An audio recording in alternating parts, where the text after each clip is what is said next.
नमस्कार, स्वागत है आपका आरोही क्लासेस में। अगर आप यूपी टेट, सुपर टेट या सी टेट की तैयारी करना चाहते हैं तो आप हमारे चैनल से जुड़ सकते हैं। आज का जो हमारा टॉपिक है हिंदी विषय से है अविकारी शब्द। हिंदी विषय में हम आज समझेंगे अविकारी शब्द क्या होते हैं, यानी अव्यय क्या होते हैं और कितने प्रकार के होते हैं और उनके प्रकारों को हम अच्छी तरह से समझेंगे। तो चलिए शुरू करते हैं। आज का जो हमारा टॉपिक है अविकारी शब्द। अविकारी शब्द यानी जिन शब्दों में लिंग, वचन और पुरुष आदि के अनुसार कोई परिवर्तन नहीं होता है। ठीक है, तो अविकारी शब्द कौन से होते हैं? जिनमें लिंग, वचन और पुरुष आदि के अनुसार कोई परिवर्तन ना हो, जो शब्द जैसा है वैसा ही रहे। ठीक है, तो वो हो जाता है अविकारी शब्द। ठीक, अच्छे से देखिए, समझते हैं हम। अविकारी शब्द कितने प्रकार के होते हैं? अब देखिए यहाँ पे देखते हैं अविकारी शब्द। तो अविकारी शब्द देखिए, पहले क्रिया विशेषण, संबंध बोधक, समुच्चय बोधक और विस्मयादि बोधक। अविकारी शब्द 4 प्रकार के हो गए। एक हो गया क्रिया विशेषण, संबंध बोधक, समुच्चय बोधक और विस्मयादि बोधक। ठीक है, तो अविकारी शब्द कितने प्रकार के हो गए? 4 प्रकार के। और अविकारी शब्द होते कौन है? जिनमें लिंग, वचन, पुरुष के अनुसार कोई परिवर्तन नहीं होता है, वो हो जाते हैं अविकारी शब्द या अव्यय। ठीक है, चलिए आगे बढ़ते हैं। पहला जो समझते हैं क्रिया विशेषण। क्रिया विशेषण क्या है? देखो, जो शब्द क्रिया की विशेषता बताते हैं। क्रिया विशेषण शब्द कौन से हो? जो शब्द क्रिया की विशेषता बताते हैं, क्रिया विशेषण अविकारी शब्द कहलाते हैं। ठीक है, कौन से? जो क्रिया की विशेषता बताएं, क्रिया की कुछ विशेषता बताएं, वो हो जाएंगे क्रिया विशेषण अविकारी शब्द। ये अविकारी शब्द जो हो गए क्रिया विशेषण अविकारी शब्द, ये 4 प्रकार के होते हैं। कितने प्रकार के होते हैं? 4 प्रकार के होते हैं। पहले हम इनको समझ लेते हैं, 4 प्रकार इनके कौन कौन से हैं और इनको हम कैसे पहचानेंगे। ठीक है, तो देखिए आगे 4 प्रकार कौन कौन से हो गए क्रिया विशेषण अविकारी शब्द जो है, इनके क्रिया विशेषण 4 प्रकार के हो गए। तो कौन से हो गए? कालवाचक, स्थानवाचक, रीतवाचक और परिमाणवाचक। ठीक है, कालवाचक, स्थानवाचक, रीतवाचक और परिमाणवाचक। तो ये हो गए क्रिया विशेषण अविकारी शब्द। अविकारी शब्द भी 4 प्रकार के होते हैं और क्रिया विशेषण अविकारी शब्द के हम पाठ पढ़ रहे हैं, तो इनके भी कितने प्रकार हो गए? 4 प्रकार हो गए। ठीक है, आगे देखते हैं। अब सबसे पहले क्रिया विशेषण अविकारी शब्द में हम देखेंगे कालवाचक क्रिया विशेषण। जो अविकारी शब्द है उसका कालवाचक। ठीक है, तो कालवाचक क्रिया विशेषण अविकारी शब्द में क्या हो गया?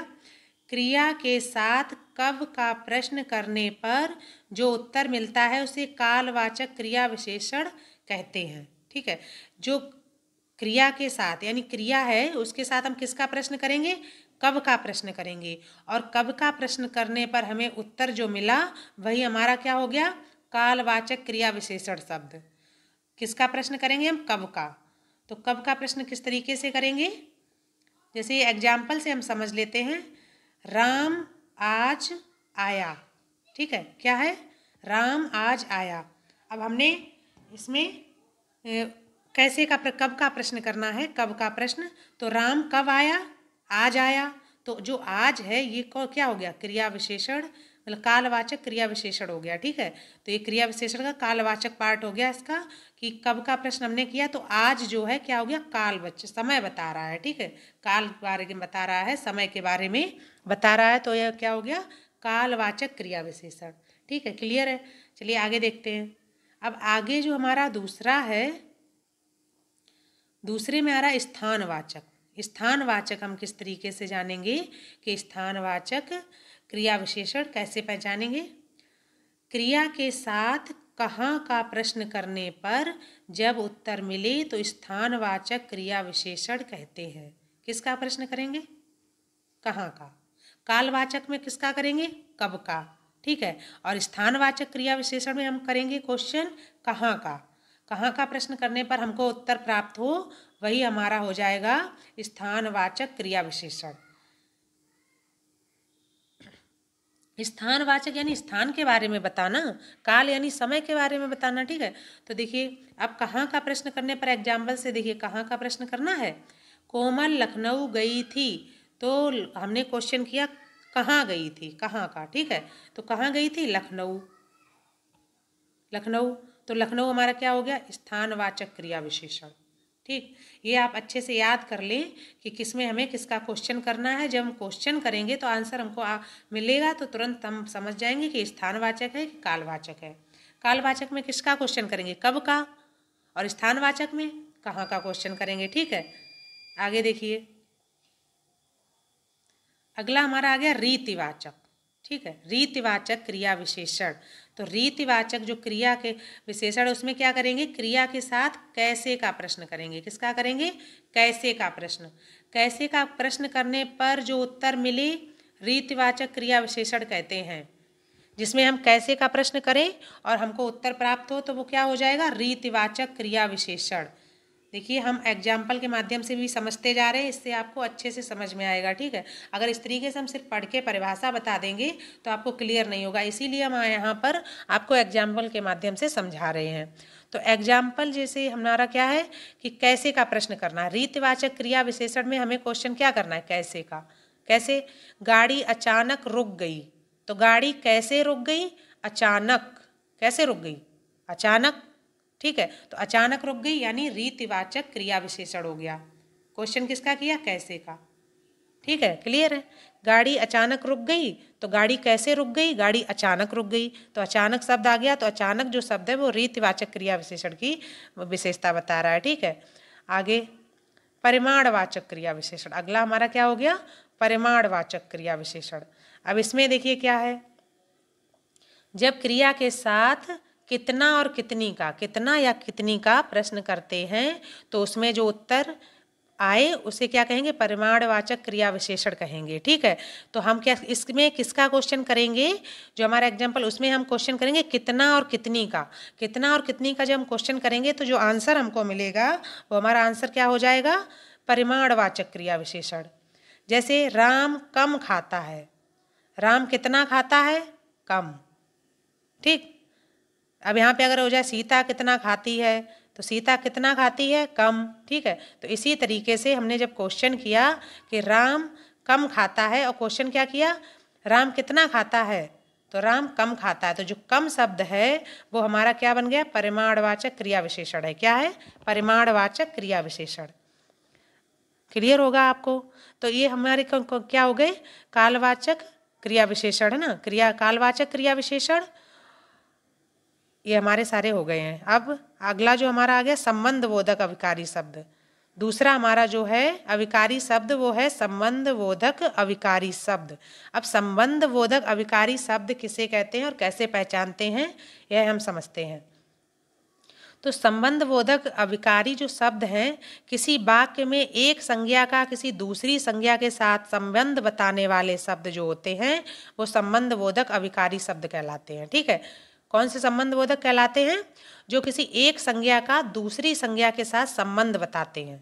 ठीक, तो संबंधबोधक अविकारी शब्द किसको कहते हैं, जो एक संज्ञा का दूसरी संज्ञा के साथ संबंध बताते हैं, वो क्या कहलाते हैं, संबंधबोधक अविकारी शब्द।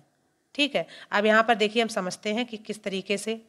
जैसे क्वेश्चन एग्जाम्पल से देखिए, हमारा है राम अंदर बैठा है, राम अंदर बैठा है, तो इसमें हमने कहाँ का प्रश्न किया, राम कहाँ बैठा, अंदर, तो ये हमारा हो गया स्थानवाचक क्रिया विशेषण। यहाँ पर आप देखिए अच्छे से समझिए कि जो राम है वो कहाँ बैठा, अंदर, कहाँ का हमने प्रश्न किया है, तो ये स्थानवाचक क्रिया विशेषण है, ये संबंध बोधक नहीं है। संबंध बोधक कब है, ये जब राम घर के अंदर बैठा। अब घर के, ठीक है, घर के जो हमारा स्थानवाचक क्रिया विशेषण निकल रहा है उसको आगे का बताने कि घर के अंदर बैठा है, घर के शब्द आना चाहिए, किसके अंदर बैठा, घर के अंदर बैठा है, तो घर के अंदर बता रहा है, इस तब हो गया ये संबंध बोधक अविकारी। ठीक है, संबंध बोधक अविकारी शब्द हो गया। देखिए, स्थानवाचक क्रिया विशेषण के पूर्व, स्थानवाचक क्रिया विशेषण कब पता चलेगा, जब हम कहाँ का क्वेश्चन करेंगे। ठीक है, तो कहाँ का क्वेश्चन करने पर हमको स्थानवाचक क्रिया विशेषण मिल गया। अब स्थानवाचक क्रिया विशेषण से पहले अगर के शब्द है, के शब्द होने पर संबंधबोधक अविकारी शब्द हो जाता है। ठीक है, तो स्थानवाचक क्रिया विशेषण से पहले जो शब्द क्या है, के। अब इसमें देखिए क्या, इस तरीके से के बाहर, के सामने, के दायां, के बायां, के भीतर, इस तरीके से निकल कर आए तो ये हमारा हो गया संबंध बोधक अविकारी शब्द। ये के निकल के आना चाहिए, ठीक है। चलिए आगे अगला समझते हैं। समुच्चय बोधक अविकारी शब्द। समुच्चय बोधक अविकारी शब्द किसे कहते हैं? समुच्चय बोधक अविकारी शब्द, ठीक है। दो शब्द, दो वाक्य या दो वाक्यांश को जोड़ने वाले अविकारी शब्द। दो शब्द को जोड़े, चाहे दो वाक्य को जोड़े या दो वाक्यांशों को जोड़ें, ठीक है। और इनको जो जोड़ते हैं वो अविकारी शब्द हमारे कहलाते हैं समुच्चय बोधक अविकारी शब्द, ठीक है। तो समुच्चय बोधक जो अविकारी शब्द होते हैं वो दो प्रकार के होते हैं। कितने प्रकार के होते हैं? दो प्रकार के। कौन कौन से? समानाधिकरण और व्यधिकरण, ठीक है। तो समुच्चय बोधक अविकारी शब्द हमारे दो प्रकार के हो गए, समानाधिकरण और व्यधिकरण। अब समानाधिकरण क्या किसको कहते हैं और व्याधिकरण किसको कहते हैं, इसको हम अच्छे से समझ लेते हैं। समानाधिकरण का मतलब जो शब्द समान शब्दों को जोड़ने का कार्य करें। समान शब्दों को जोड़ने का जो कार्य करें वो समानाधिकरण हो गए। जैसे जो हमारे ये शब्द आ गए और, एवं, तथा, किंतु, परंतु, अथवा, इसलिए, ये जो शब्द हैं ये कौन से हैं? समानाधिकरण अव्यय अविकारी शब्द अव्यय हैं। और व्याधिकरण वो अविकारी शब्द हैं जो आश्रित और प्रधान वाक्यों को जोड़ने वाले हों। जो आश्रित वाक्य प्रधान वाक्य होते हैं उनको जो जोड़ने वाले होते हैं वो हो जाते हैं हमारे व्याधिकरण, ठीक है। तो इसमें जो शब्द आ जाते हैं कौन से? कि, क्योंकि, यदि, जो कि, ताकि, इसलिए कि, बल्कि, ठीक है। तो ये जो हमारे शब्द हैं ये हैं व्याधिकरण, समुच्चय बोधक अविकारी शब्द हैं। उनमें से समानाधिकरण दो भाग होते हैं, समानाधिकरण और व्याधिकरण। तो ये हो गए व्याधिकरण, ठीक है। चलिए आगे बढ़ते हैं।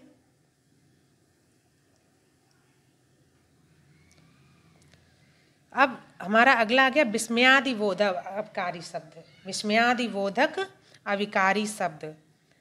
तो इसमें देखिए इसका मतलब क्या निकल रहा है? विस्मयादि का मतलब विस्मय आदि, ठीक है, आश्चर्य और भी, ठीक है। तो ये क्या हो गया? विस्मयादि बोधक का विस्मय और आश्चर्य, ठीक है। विस्मय भी होना चाहिए, आश्चर्य भी होना चाहिए। तो कौन सी हो जाती है? विस्मयादि बोधक अविकारी शब्द। अब इसमें देखिए विस्मय आदि भावों को बताने वाले शब्द कौन से हैं? विस्मय आदि जो भावों को बताते हैं वो विस्मयादि बोधक अविकारी शब्द होते हैं। तो विस्मय के भावों को कौन बताता है? देखिए एग्जाम्पल में हर्ष, शोक, घृणा, कष्ट, प्रसन्नता, और ये विस्मय का जो चिन्ह का प्रयोग होता है तो ये हमारे जो अविकारी शब्द हो जाते हैं कौन से हो जाते हैं? विस्मय का भाव प्रस्तुत करें, मतलब जिससे हमें हर्ष हा हा हा करके आ जाता है, करुणा आ जाती है, शोक आ जाता है, प्रसन्नता आ जाती है ना। तो ये जो शब्द हैं ये अविकारी शब्द क्या हैं? ये हमारे हो जाते हैं विस्मयादि बोधक अविकारी शब्द। इसमें चिन्ह जैसे विस्मय चिन्ह कौन सा होता है? वह, है ना। ये विस्मय चिन्ह देखिए लगे हैं इसमें सब में। अगर ये हैं तो विस्मयादि बोधक अविकारी शब्द है, ठीक है। वह, अरे, अरी, अहो, हाय, ए। अन्य जैसे राम राम, बाप रे बाप, भाई रे भाई, तो ये कौन से हो गए? विस्मयादि बोधक अविकारी शब्द, ठीक है। तो आप अच्छे से इनको समझ लीजिए विस्मयादि बोधक अविकारी शब्द कौन होते हैं। इसके बाद जिस तरीके से अविकारी शब्द होते हैं ऐसे ही कुछ निपात भी होते हैं, ठीक है। इसको भी हम छोटा सा एक चीज़ है वो समझ लेते हैं कि निपात अविकारी शब्दों की भांति वे शब्द होते हैं जिनके आने से वाक्य में अन्य अर्थ की प्रतीत होती है। मतलब निपात वो शब्द होते हैं जो अन्य अर्थ देते हैं वाक्य में। तो अविकारी शब्द की भांति होते हैं पर अविकारी शब्द नहीं, ये निपात होते हैं, ठीक है। लेकिन अविकारी शब्द की तरह ही इनमें भी कोई परिवर्तन नहीं होता है। तो ये कौन कौन से शब्द हो गए? भी, ही, तो, तक, भर, मात्र, ये जो शब्द आ गए ये क्या है? निपात कहलाते हैं। अविकारी शब्द की भांति होते हैं निपात। तो आज का जो हमारा टॉपिक था क्या था? अविकारी शब्द। हमने अच्छे से पढ़ा है, समझा है। अगर आपको हमारा टॉपिक पसंद आता है तो please like and subscribe Aarohi classes. Thank you.